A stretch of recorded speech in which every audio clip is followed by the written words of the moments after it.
Maintenant, on va passer à la thématique de l'assurance-emploi. Donc, la réforme de l'assurance-emploi a été décriée par plusieurs organismes. Selon ceux-ci, elle limiterait l'accessibilité et imposerait des mesures trop contraignantes aux chercheurs d'emploi. Le nouveau règlement sur l'assurance-emploi en vigueur depuis janvier 2013 établit 3 catégories de prestataires et définit pour chacune des obligations différentes. La catégorie d'appartenance d'un prestataire détermine le type d'emploi et la rémunération qui sont convenables pour celui-ci. De plus, tout chercheur d'emploi est maintenant tenu de rechercher et d'accepter un emploi avec une rémunération de 20 à 30 $ moindre et située jusqu'à 1 heure de son domicile. Quelle est votre position sur la réforme de l'assurance-emploi? Nous débutons avec M. Terrible. Alors, si notre programme a été fait sur une coin de table, le cadre financier du NPD, lui, se base sur le budget Harper, qui, lui, est basé sur des prévisions de croissance économique jovialistes. Nous, nos chiffres, par rapport à notre cadre financier, est basé sur la Banque du Canada. Et notamment, en matière d'assurance-emploi, on ne fera pas ce que les deux autres adversaires veulent faire jusqu'en 2017 pour le NPD, et ce que le Parti libéral a fait, piger 57 milliards, piller la caisse des assurances-emploi, des travailleurs et des cotisants. Le NPD, avec son cadre financier, avec son chef qui se dit progressiste, puis pour contrer les inégalités sociales, lui, pige dans la caisse jusqu'en 2017. Alors, on n'a pas de leçon à recevoir de ces gens-là. Nous, ce qu'on veut faire avec l'assurance-emploi, c'est de considérer le travail saisonnier. Une semaine, ramener le délai de carence à une semaine, l'admissibilité à 360 heures, les prestations à 60% du salaire, ajouter 2 semaines de prestations pour qu'on arrive à 52 semaines de prestations.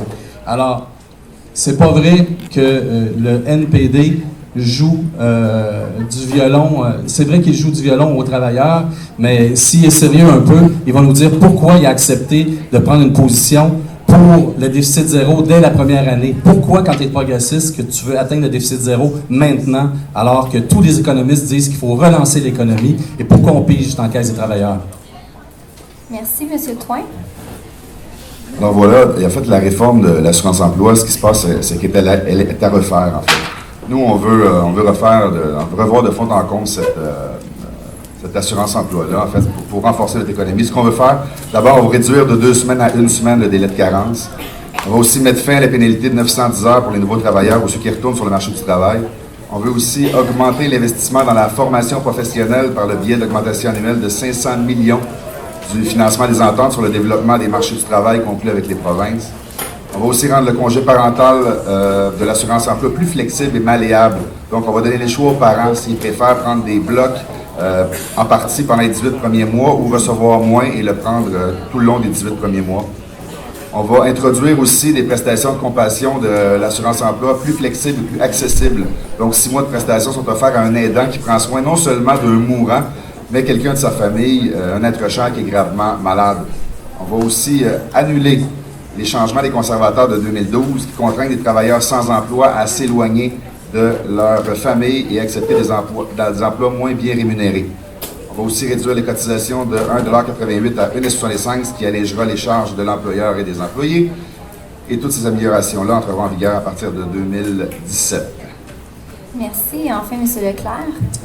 Oui, merci beaucoup, Mme Talbot. Alors, l'assurance-emploi, je vois qu'on est en train de débattre de ça, mais vous n'avez pas l'air de vous sentir très, très concerné par l'assurance chômage. Vous êtes en train de faire vos études. Alors, juste rappeler pourquoi ça existe, l'assurance chômage, l'assurance-emploi. Alors, c'est en cas de besoin. C'est une caisse où les travailleurs et les employeurs cotisent. Et quand il arrive un malheur dans notre vie, qu'on perd notre emploi, il faut qu'il y ait des sommes qui soient disponibles pour nous aider à faire la transition entre 2 emplois ou à se former comme il faut pour en trouver un nouvel emploi. Et ça vous touche particulièrement, cette question-là. Charmaine en a parlé tantôt. Le taux de chômage chez les jeunes est le double de la moyenne canadienne. C'est 13 %, pas loin de... ça ne cesse pas de monter. C'est presque le double de la moyenne canadienne. C'est beaucoup plus difficile à être jeune aujourd'hui et de se trouver un emploi et de réussir à assurer son avenir. Il y a près de la moitié des jeunes de 18 à 29 ans qui restent encore chez leurs parents parce qu'ils n'ont pas les moyens de partir seuls en appartement dans la vie. Alors, notre position à nous, elle est très claire.